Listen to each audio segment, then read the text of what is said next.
అసలు ఉపవాసం అంటే ఏంటండి? ఎవరైనా చెప్తారా? చెప్పినంత సహాయం చేస్తారు. అమ్మగారు కాకుండా మీరు ఎవరైనా చెప్తారా? నేనే చెప్తాను. దేవునితో సహవాసం చేసుకోవడం ఉపవాసం అంటే. ఉపవాసం అంటే according to 1 Corinthians chapter 7 and 5, give your shelves to fasting. Give your self అంటే మనల్ని మనమే సమర్పించుకోవడం. అక్కడ 1 Corinthians 1:7 ఏమని రాయబడి ఉంటుందంటే,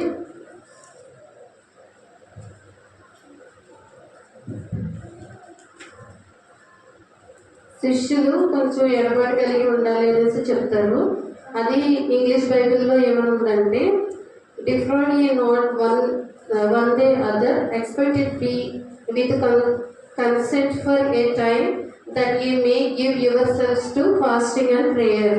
ఇంగ్లీష్లో అయితే ఏ విధంగా రాయబడి ఉంది, తెలుగులో అయితే మనకు అర్థమయ్యే భాషలో మీరు కొంచెం కాలము కుటుంబాన్ని కానీ భార్యాభర్తలు కానీ ఎడబాటి ఉండాలి అని అంటే మనల్ని వాళ్ళని వదిలిపెట్టి దేవునితో సహవాసం చేయాలని దాని యొక్క అర్థం అన్నమాట. 2 Corinthians chapter 6 and 5 ఏమైనా ఉందంటే, 2 Corinthians chapter 5 5th verse ఈ విధంగా రాయబడింది. దెబ్బలు ఎందును, చెరసాలలోను, అల్లర్లలోను, ప్రయాసములలోను, జాగరణలలోను, ఉపవాసములలోను మిగుల ఓర్పు గలవారమై పవిత్రతతోనూ జ్ఞానముతోనూ దీర్ఘశాంతముతోనూ దయతోనూ పరిశుద్ధాత్మ వలన నిష్కపటమైన ప్రేమతోనూ సత్యవాక్యము చెప్పుట వలనను దేవుని బలము వలనను కుడి ఎడమల నీతి ఆయుధములు కలిగి ఘనతలను దుష్కీర్తుల వలనను దేవుని పరిచారకులమై ఉండి అన్ని స్థితులలో మమ్మల్ని మేమే మెప్పించుకొనుచున్నాము. మేము మోసగాండ్రమై ఉండి సత్యవంతులము, తెలియబడిన వారమై ఉండునట్టు బాగుగా తెలియబడిన వారము, చనిపోచున్న వారమై ఉండి ఇదిగో బ్రతుకుచున్న వారము, శిక్షింపబడిన వారమై ఉండినట్లు చంపబడిన వారము, దుఃఖింపబడిన వారమై ఉండి ఎల్లప్పుడూ సంతోషించు వారము, దరిద్రులమైనట్లుండి అనేకులకు ఐశ్వర్యం కలిగించు వారము, ఏమీ లేని వారమై ఉండినట్లుండి సమస్తమును కలిగిన వారము. ఈ అపోస్తలులను 2 Corinthians 6 ప్రకటించుకోండి. 2 Corinthians 6 తీసుకోండి. చాలా తీసుకోలేదు, అర్థకారుంది. 2 Corinthians 6:5 ఇలా రాయబడి ఉందండి. అంటే అన్ని విషయాల్లో కూడా ఉపవాసము అంటే ఏంటంటే అన్నీ కూడా వదిలిపెట్టేయడం అన్నమాట. అన్నిటినీ వదిలి దేవుని మాత్రమే వెంబడించి ఆయనతో సహవాసం కలిగి ఉండడం ఉపవాసం అంటే. సరే, ఎస్తేరు కోసం ఈరోజు మనం స్టడీ చేద్దామండి. ఎస్తేరు 1వ అధ్యాయంలో అహష్వేరోషు కోసం రాయబడి ఉంది. అహష్వేరోషు అంట 127 సంస్థానాలకు అధిపతి అంట. అన్ని సంస్థానాలకు అధిపతి అయ్యింది కూడా అన్ని రాజ్యాల ప్రజలతో కూడా. తమ్ముడు, నేను ఏం తప్పు చెప్తున్నాను చెప్పాలి లాస్ట్లో ఫాస్ట్ గారు. ఆ 127 సంస్థానాలకు అధిపతి అయ్యింది కూడా అహష్వేరోషు రాజు. వాళ్ళతో అందరితో కూడా మీటింగ్ ఏర్పాటు చేసుకున్నారంట. 180 days ఆయన వాళ్ళందరితో కూడా మీటింగ్ ఏర్పాటు చేసుకుని అయిపోయిన తర్వాత ఆ శోషాన కోటలో ఉన్న ప్రజలందరికీ కూడా 7 రోజులు విందు ఏర్పాటు చేశారండి రాజుగారు. ఎస్తేరు గ్రంథం 1వ అధ్యాయంలో ఇదంతా రాయబడి అనమాట. 415 పేజ్ నెంబర్. అయితే ఆ 7 రోజుల విందుకి రాజుగారికి సంతోషం ఎక్కువైపోయినప్పుడు కదా రాజులు విందిస్తారు. ఆ తర్వాత వాళ్ళ భార్యను వస్తీని తీసుకురమ్మని రాజు ఆజ్ఞాపిస్తారు అన్నమాట. మరి వస్తీ కూడా అక్కడ విందిస్తూ ఉంటారు. రాణి కదా, రాజుగారు ఇక్కడ విందిస్తూ ఉంటే రాణి గారు ఆమె కోటలో విందిస్తూ ఉంటారు అన్నమాట. రాజుగారు రమ్మన్నప్పుడు వస్తీ రానని చెప్తుందన్నమాట. అలా డిసోబీడియంట్గా బిహేవ్ చేసినందుకు అక్కడ ఉన్న సలహాదారులు ఉంటారు కదండి, వాళ్ళతో మాట్లాడతాడు రాజు. ఏమనంటే, నేను రమ్మన్నప్పుడు వస్తీ రాణి రాలేదు, ఎందుకు, ఏం చేయాలి, దీనికి పనిష్మెంట్ ఏంటి, ఏం చేయాలని అడిగినప్పుడు అక్కడ ఉన్న వాళ్ళందరూ సలహాదారులు అందరూ చెప్తారు, రాజా మీ మాటకి రాణి లోబడలేదంటే ఈ రాజ్యంలో ఉన్న భార్యలు ఎవరు కూడా భర్తలే లోబడరు, మీరు ఏదైనా కఠినమైన చర్య తీసుకోవాలనేసి రాజుకి సలహా ఇస్తారన్నమాట. ఆ సలహా ఇచ్చిన తర్వాత సరే ఏమేమి చేయాలి అని అంటే ఆ రాణిని విడిచిపెట్టేసి ఆవిడ ప్లేస్లో ఇంకొకరిని మీరు రాణిగా ఏర్పాటు చేసుకోవాలని చెప్పినప్పుడు రాజు ఒక పత్రికను ఒక తాకీదును విడుదల చేస్తారన్నమాట. 1వ అధ్యాయము 22వ వచనంలో ఉంటుందన్నమాట. అది తన ఇంటిలో అధికారిగా ఉండవలనని ప్రతి పురుషుడు తన స్వభాష అనుసరించి తన ఇంటి వారితో మాట్లాడవలని ఆజ్ఞయించి ప్రతి సంస్థానమునకు దాని వ్రాత ప్రకారముగాను ప్రతి జనమునకు దాని భాష ప్రకారముగాను రాజు తన సకలమైన సంస్థానములకు దానిని గురించి తాకీదులు పంపించారు. తాకీదులు పంపించినప్పుడు ఆ శోషణ కోటలో ఉన్న మొదటి కుమార్తె కూడా ఎస్తేరు కూడా బలవంతంగా తీసుకురాబడుతుంది. రాణి గారు సెలక్షన్స్ అవుతూ ఉంటాయన్నమాట. రాజుగారికి రాణిగా అవ్వాలంటే అందరూ పరుగులు పనులు వస్తే రాణిని మాత్రం ఎస్తేరుని మాత్రం బలవంతంగా తీసుకొస్తారు అన్నమాట మొరదెక్కైకి. అప్పుడు అందరూ కూడా అందరినీ తీసుకొచ్చినప్పుడు కూడా వాళ్ళు నాకు ఈ రాణి గారు ఒక్కొక్కరికి ఒక్కొక్క రోజు సమయం పడుతూ ఉంటుంది అన్నమాట. 1 year వాళ్ళని రెడీ చేసి సుగంధ ద్రవ్యాలతోనూ వాటితోనూ రెడీ చేయడానికి 1 year తీసుకుంటారు ఒక్కొక్కరికి కూడా. అయితే ఎస్తేరు వంతు వచ్చినప్పుడు ఎస్తేరుని తీసుకొచ్చినప్పుడు హేగే అని నపుంసకుడు ఉంటాడు అనమాట. 7 నపుంసకులు ఉంటారు. దాంట్లో హేగే రాజు దగ్గర ఉంటాం అనమాట. ఆయన హేగే కూడా ఎస్తేరు దయపొందింది అవుతుంది అనమాట. ఆ చిన్నది మిక్కిలి సౌందర్యవతి కాబట్టి ఎస్తేరు చాలా అందంగా ఉంటుంది కాబట్టి హేగే ఎందు దయ పొందుతుంది, రాజు దగ్గర కూడా దయ పొందుతుంది అనమాట. ఒకసారి చదువుతారండి. 2వ అధ్యాయము 16వ వచనంలో 16-17లో ఈ విధంగా రాయబడింది. ఈ ప్రకారం ఎస్తేరు రాజైన అహష్వేరోషు ఏలుబడి యందు 7వ సంవత్సరం నాటి ఎబేతు అన్న 10వ నెలలో రాజనగరంలోనికి అతని ఎద్దుకు పోగా స్త్రీలందరికంటే రాజు ఎస్తేరును ప్రేమించెను, కన్యకలందరికంటే ఆమె అతని వల్ల దయాదాక్షిణ్యములు పొందెను. అతడు రాజు కిరీటమును ఆమె తల మీద ఉంచి ఆమెను వస్తికి బదులుగా రాణిగా చేశాను. ఎక్కడుందండి ఎస్తేరు ఒక మొర్దెక్కై వాళ్ళ పినతండ్రి కూతురు మాట. తల్లిదండ్రులు మరణిస్తారని రాజు మొర్దెక్కై తనని పెంచుకుంటాడు, కుమార్తెగా పెంచుకుంటాడు. యాక్చువల్గా బ్రదర్ అవుతాడు.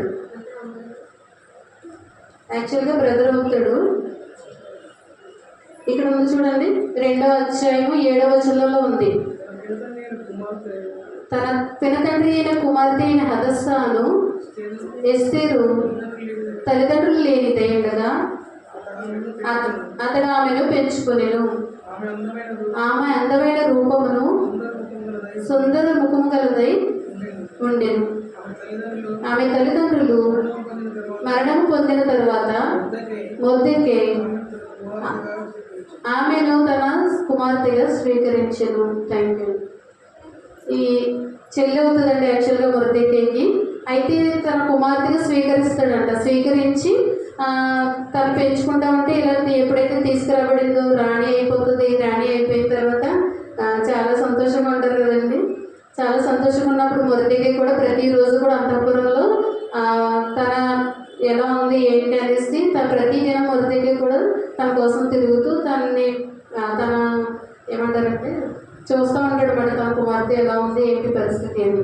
అయితే ఒకరోజు హామాన్ అనే ఉంటాడండి. హామాను రాజు దగ్గర పరిచారకుడుగా ఉంటాడు. అతను ఏం చేస్తాడంటే ఈ మొర్దెక్కై ఎదుర్కొన్న హామాన్ వెళ్ళినప్పుడు ఎప్పుడు కూడా మోకాళ్ళు వేసి వంగి నమస్కారం చేయడని కోపంతో ఉంటాడు అన్నమాట. కోపంతో ఉన్నప్పుడు ఎప్పుడు వెళ్ళినా సరే తను సంతోషంగా ఉన్నా సరే ఆ మొర్దెక్కైని చూస్తే చాలా కోపం చేస్తుందన్నమాట.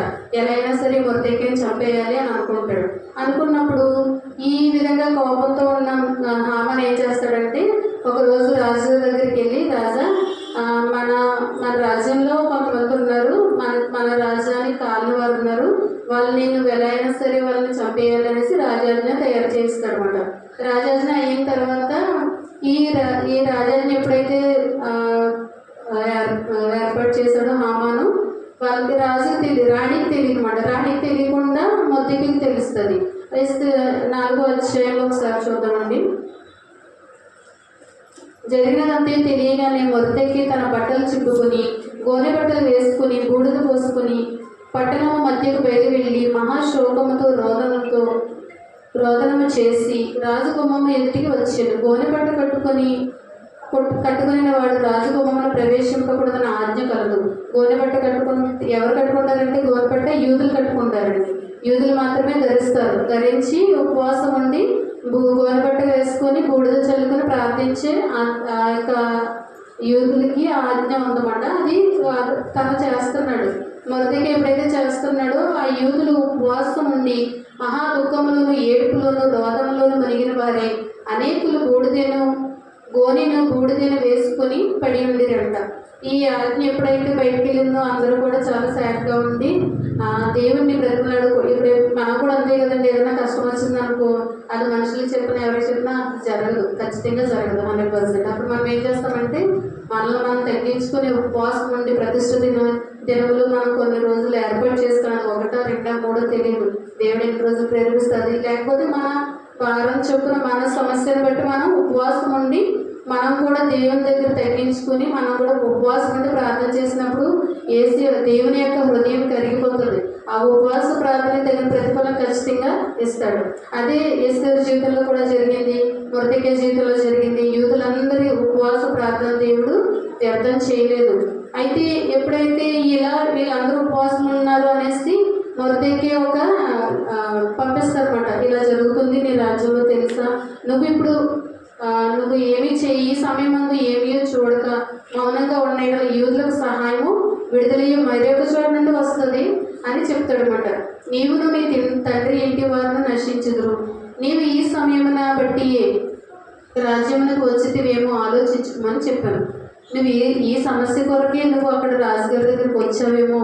ఒకవేళ నువ్వు ఈ సమయంలో మౌనంగా ఉంటే యూదులకు రక్షణ వేరే చోట నుండి వస్తుంది, సహాయం వేరే వారి ద్వారా అందిస్తారు. ఒకవేళ నువ్వు చెయ్యకపోతే, నువ్వు చెయ్యగలిగి ఉండి కూడా ఆ సహాయము నువ్వు చెయ్యకపోతే వేరే వాళ్ళ ద్వారా చేస్తాడు. అది దేవుడు, ఆయనకి సమస్తము సాధ్యమే కదండి, ఎవరి ద్వారా అయినా చేయగలరు అనేసి అది ఆ యొక్క విన్నపాన్ని ఎప్పుడైతే మొర్దెకై ఎస్తేరు పంపిస్తారో అప్పుడే తెలుస్తుంది అన్నమాట. అప్పుడు ఎస్తేరు మొర్దెకైతో మరలా ఇట్లను, నీవు పోయి షూషాను నందు కనబడిన యూదులందరినీ సమాజ మందిరములను సమకూర్చి నా నిమిత్తం ఉపవాసం ఉండి 3 దినములు అన్నపానములు చేయకుండుడి.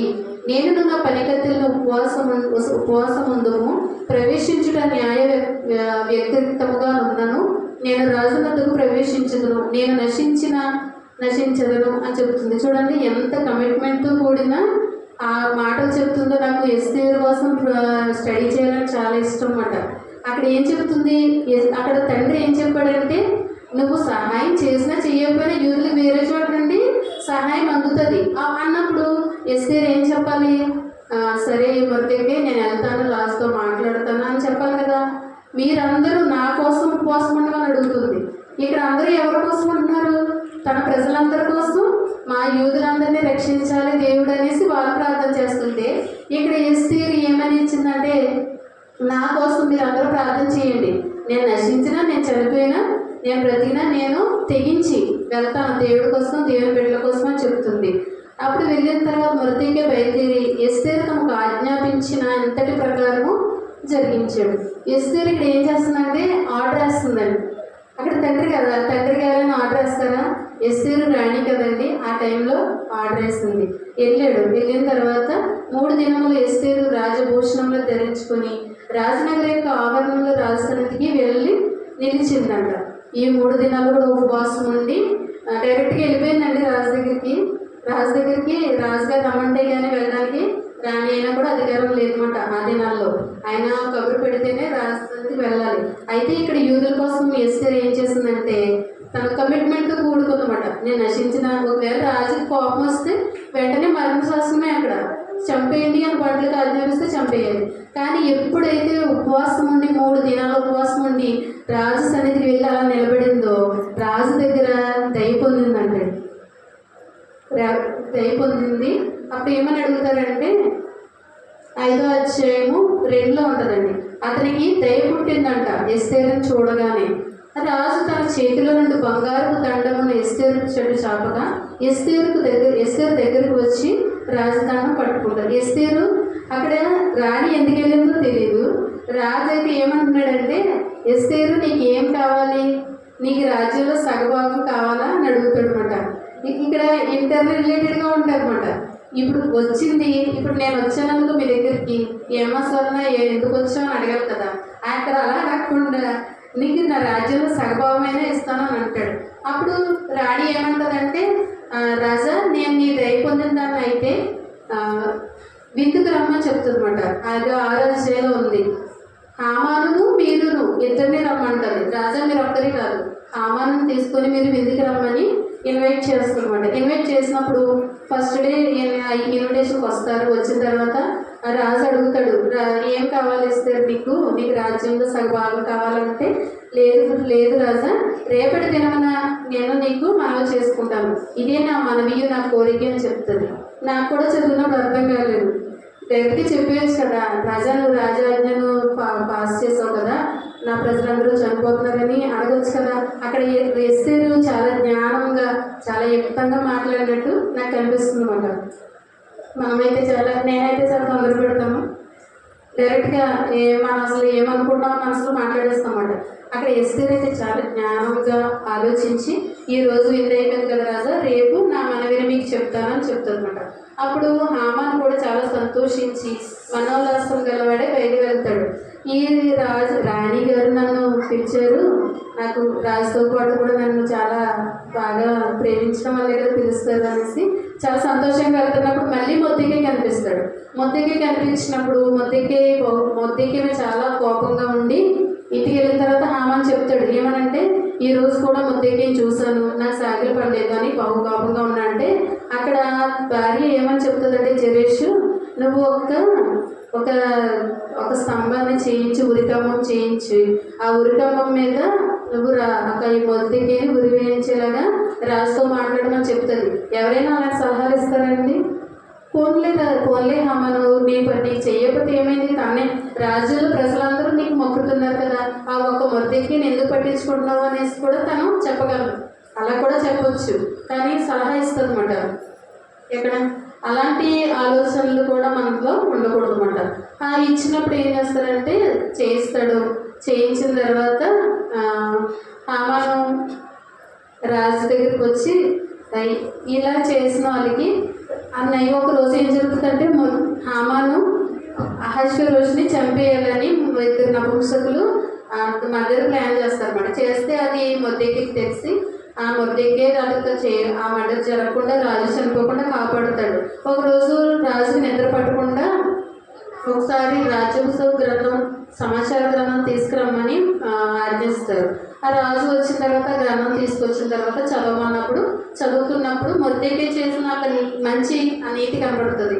ఆ రోజు మొర్దెకే నన్ను బ్రతికించాడా, మొర్దెకే ద్వారా నేను బ్రతికానా, అయితే తనకి ఏమైనా జరగాల్సిన మంచి పనులు చేసిన వాళ్ళకి సన్మానిస్తారు కదండి, అదేమైనా జరిగిందా అంటే జరగలేదు అని చెప్తారు. మన ద్వారపాలకులు అని చెప్తున్నప్పుడు అప్పుడు హామాన్ వస్తున్నప్పుడు అహష్వేరోషు రాజు అడుగుతాడు, ఇలా మన రాజ్యంలో మంచి చేసిన వారికి రాజు ఎవరైనా సన్మానించగలడా అంటే, అవును, గొర్రెక్కించి రాజవస్త్రాలు ధరించి ఇలా ఊరేగించాలి అని అంటున్నప్పుడు, అయితే నువ్వు ఎలా చెప్పావో రాజు ఉంగరం కూడా ధరించాలని చెప్తాడు, నువ్వు ఎలా చెప్పావో అలాగే మొర్దెకేకి చేయమంటాడు. ఇక్కడ హామాన్ యొక్క కుతంత్రాలు ఎలా ఉన్నాయంటే చంపేయాలని ఉన్నాయి, కానీ దేవుని యొక్క తలంపులు దేవుని యొక్క ఆలోచనలు ఎలా ఉన్నాయంటే దేవుని నమ్ముకున్నాడు కాబట్టి దేవుడు అక్కడ హెచ్చిస్తున్నాడు అన్నమాట. 1 by 1 అది మంచి పని చేశాడు కాబట్టి దానికి తగిన ప్రతిఫలం రాజవస్త్రాలు ధరించి అక్కడ ఊరేగిస్తాడు అన్నమాట. అది అయిపోయిన తర్వాత అది అవుతా ఉన్నప్పుడు రాజుకి ఎస్తేరు చెప్తుంది అన్నమాట. ఏమని చెప్తుందంటే 7వ వచనంలో చూడండి, ఎస్తేరు రాణి, నీ విజ్ఞాపన ఏమిటి, అది నీకు అనుగ్రహింపబడును, నీ మనవి ఏమిటి, రాజ్యంలో సగం మట్టుకైనా నీకు అనుగ్రహించదునని 2వ నాడు ద్రాక్షారస విందులో ఎస్తేరుతో అనెను.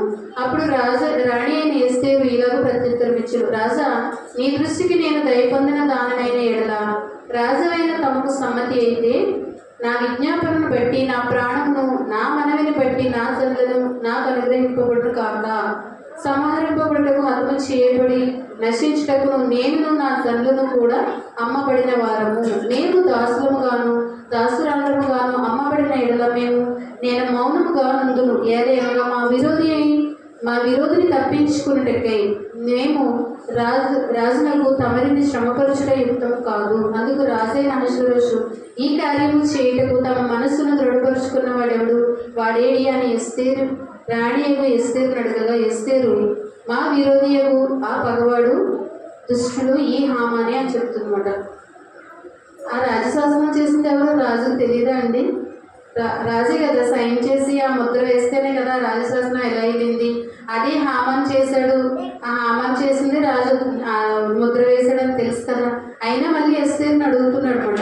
అడిగినప్పుడు ఈ హామాని రాజా, నేను నా ప్రజలు చనిపోవడానికి యూదులు మేము అమ్మబడిన వారము, ఈ అమ్మబడిన వారంలో నుండి మమ్మల్ని అందరినీ చంపాలని ఇలా చేశాడు అని చెప్పగానే ఆ రాజు ఏం చెప్తాడంటే, రాజు ఆగ్రహం పొంది ద్రాక్షారసపు విందుని విడిచి నగరు వనమునకు పోయేను.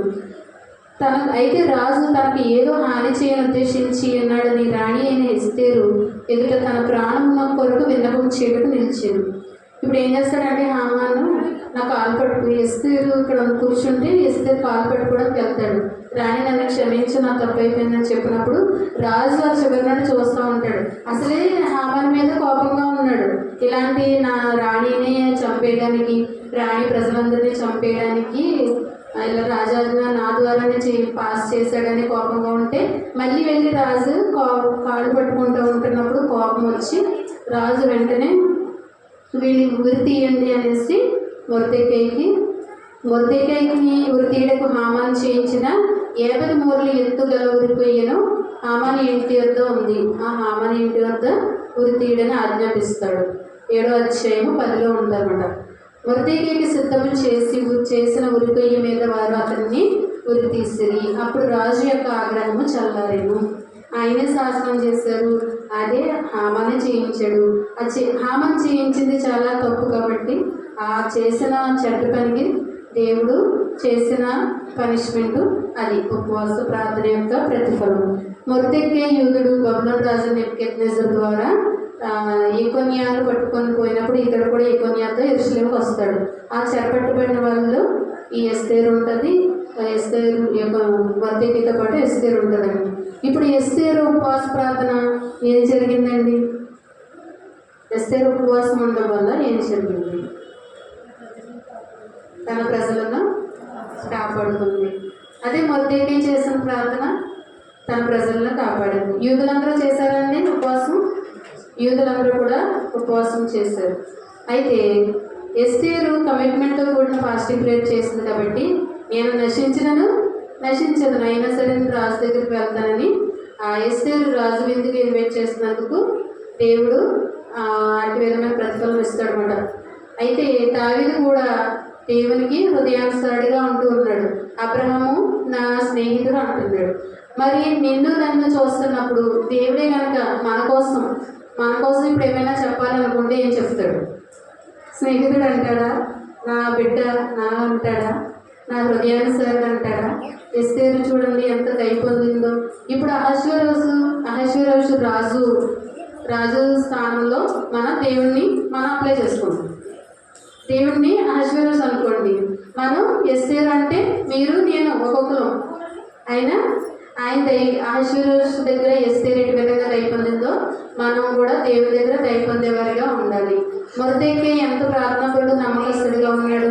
మొర్దెకై అంటే ఇక్కడ ఎవరిని అప్లై చేయాలంటే, ఇప్పుడు పాస్టర్ గారు ఉన్నారండి, పాస్టర్ గారి ప్లేస్లో మొర్దెకై ఉన్నారనుకో, ఎంత ప్రార్థన చేస్తారంటే తన ప్రజల కొరకు, తన చర్చిలో మెంబర్స్ కోసం, ఇంటి వారి కోసం, అందరి కోసం కూడా ప్రార్థన భారం ఎక్కువ సేవకుల మీద ఉంటుంది. ఆ మొర్దెకై కూడా అలా ప్రార్థన చేశాడు. రాణి అయిన కూతురుని కాపాడుకున్నాడు, తను కాపాడబడ్డాడు, ఆ రాజ్యంలో యూదులందరినీ కూడా కాపాడుకున్నాడు. అయితే ఈ మొర్దెకై చేసిన పనికి లాస్ట్లో దేవుడు ప్రతిఫలం ఇస్తాడు. ఏంటో చెప్పనండి, అది 8వ అధ్యాయం ఒకసారి చూసినట్లయితే 8వ అధ్యాయము 15వ వచనంలో ఒకసారి చూద్దామండి. మొర్దెకైకి ఇచ్చిన ప్రతిఫలం ఏంటంటే, అప్పుడు మొర్దెకై యూదా వర్ణపు తెల్లపు వర్ణపు గల రాజవస్త్రములు బంగారపు పెద్ద కిరీటమును అవిసనాలతో చేయబడిన ధూమ్ర వర్ణము గల వస్త్రములను ధరించుకున్న వాడే రాజు సముఖము నుండి బయలుదేరిను. ఫస్ట్ ఏం చేశాడండి? మొదటికి ఏం ధరించాడండి? యూదా బూడిద వేసుకొని గోనెపట్ట ధరించాడు. లాస్ట్లో దాని ప్రతిఫలంగా రాజవస్త్రాలు ధరింపజేశాడు. ఎస్తేరు కూడా ఉపవాసం ఉండి గోనెపట్ట ధరించుకుంది. ఎస్తేరు రాణి స్థితిలోనే ఉంది. ఈ యూదులందరూ కూడా గోనెపట్ట ధరించుకుని ప్రార్థన చేశారు కదండి. యూదుల కోసం కూడా ఇక్కడ రాయబడి ఉంది చూడండి ఒకసారి. 17వ వచనంలో రాజు చేసిన తీర్మానమును అతని చట్టమును వచ్చిన ప్రతి సంస్థానమును ప్రతి పట్టణమునందును యూదులకును ఆనందమును సంతోషమును కలిగెను. అది శుభదినముని విందు చేసుకుని మరియు దేశ జనుల యూదుల ఎడల భయం కలిగెను అని కనుక అనేకులు యూదుల మతము అవలంబించిరి. ఇక్కడ యూదులంటే ఒకప్పుడు యూదులు చెరపట్టబడిన వారు కాబట్టి వాళ్ళు భయంగా వేరే దేశంలో ఉన్నారు. కానీ ఇక్కడ వాళ్ళు ఎప్పుడైతే ఉపవాసం ఉండి ప్రార్థన చేశారో ఈ యూదులు చూస్తేనే మిగిలిన రాజుల ప్రజలందరికీ కూడా భయం పట్టుకుందంటండి. మనం ప్రార్థన చేస్తే మన పక్కలు కూడా భయం పట్టుకోవాలి.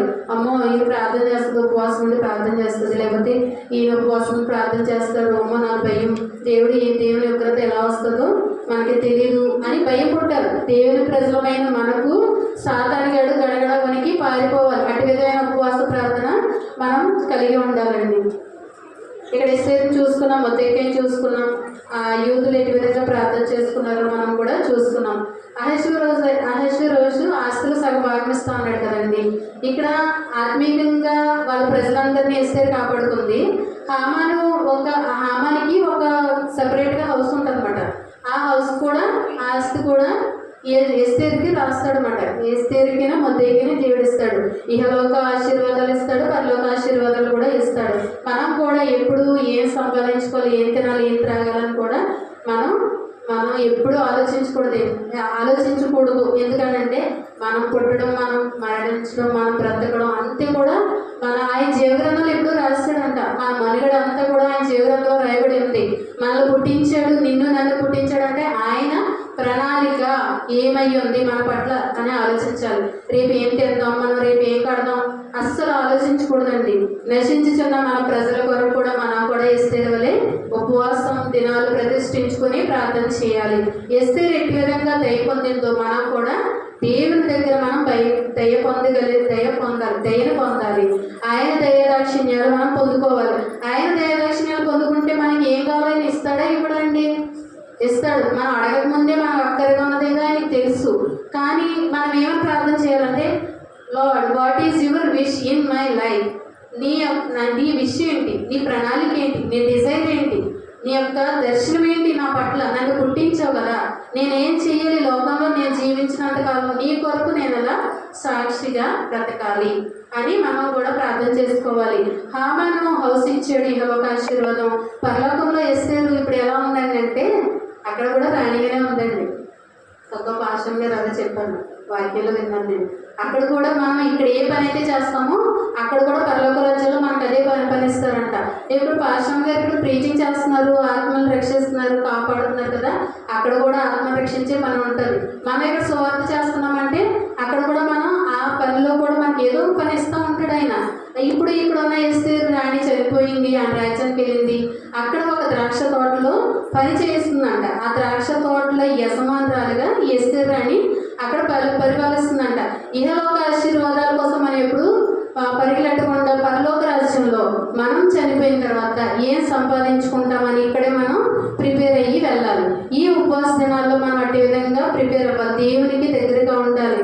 దేవునికి దగ్గరగా ఎలా అయితే ఉపవాసం ఉండి తన కమిట్మెంట్తో అహశ్వరోషు దగ్గరికి వెళ్ళిందో రాణి, మనం కూడా మన రాజుతో సంబంధం కలిగి ఉండాలి. ఆయనతో మాట్లాడాలి. రేపు మనం ఎలా మాట్లాడతామో నాకు తెలుసండి. నేను అనుభవం లేనప్పుడు ప్రభు నాకు ఇది కావాలి, అది కావాలి, ఇల్లు కావాలి అని అడిగేదాన్ని. ఎప్పుడైతే మనల్ని శ్రమల గుండా తీసుకెళ్తాడో, ఈ ప్రణాళిక అంతా ఎస్తేరు రాణికి తెలియదు, రాణిని చేస్తాడని తెలియదు. ఏదో తల్లిదండ్రులు మరణించారు, అక్కడికి చెరకొని పడుకుపోయి ఆ రాజుతో పాటు వీళ్ళందరూ యూదులందరూ కూడా చెరపట్టబడి వచ్చారని మాత్రమే తెలుసు. కానీ ఆ యొక్క దీన స్థితిలో ఏమీ లేని స్థితిలో ఉన్న ఎస్తేరు హతస్థాన్ని దేవుడు రాణిగా చేస్తాడు. అలాగే మనం కూడా ఆత్మీయ స్థితిలో ఆశీర్వదించబడాలి. ఈ లోకంలో మనకి కావాల్సిన నీడ్స్ అన్నీ కూడా ఆయన ఇస్తాడండి. ఎందుకంటే మనం కూడా ఈ అప్లై చేసుకోవాలని మనం చదువుతున్నప్పుడు ఈ పౌలు భక్తుడు ఏమంటాడంటే మేము దరిద్రులు అయ్యుండి కూడా మేము ధనవంతులమని చెప్తున్నాడు. ఎలా చెప్తున్నాడంటే దేవుని యొక్క పరిశుద్ధాత్మగా నింపబడినప్పుడే మనము ఇహలోక సంబంధమైన వాటి కొరకు మనం మాట్లాడగలం. అట్టి విధమైన ఆత్మీయ అనుభవం, దేవునితో కలిగిన దేవునితో అనుభవం, దేవునితో మాట్లాడాలి. మనం దేవునితో మాట్లాడుతుంటే ప్రార్థన చేస్తామండి. ఆయన మనతో మాట్లాడాలంటే ఆయన తండ్రి, ఆయనతో మన సంబంధం అనుభవం ఏమంటారు ఆ సంబంధం కలిగి ఉండాలి. తండ్రి కుమారుడు, తండ్రి కుమార్తె, మనందరము మేలు ఫీమేల్, స్త్రీ పురుషులని భేదమేమీ లేదు. అందరం కూడా ఆయన కుమార్తెలు కుమారులు. కాబట్టి మనం కూడా ఎస్తేరు వల్ల ప్రార్థించి ప్రార్థన శక్తిని పొందుకుని మన పక్కన నశించిపోతున్న, మన రాజ్యంలో నశించిపోతున్న మన ప్రజల కొరకు ఉపవాసం ఉండి కన్నీరు విడిచి గోనపెట్టుకు ధరించుకుని ఎటు విధంగా ప్రార్థన చేస్తారో మనం కూడా అటు విధమైన ప్రార్థనా శక్తిని పొందుకుని ఉండాలి. ఇహలోక సంబంధమైన ఆశీర్వాదాలు, పరలోక సంబంధమైన ఆశీర్వాదాలు దేవుడు మనందరికీ అనుగ్రహించిన కాక. ఏమైనా తప్పులుంటే క్షమించింది అమ్మగారు. మీ వాక్యం దేవుడి నుంచి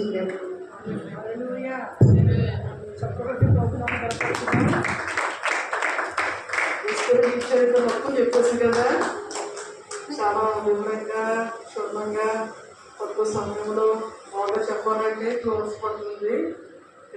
గురించి చాలా చక్కని విషయాలు మాట్లాడుతున్నా చాలా సంతోషం.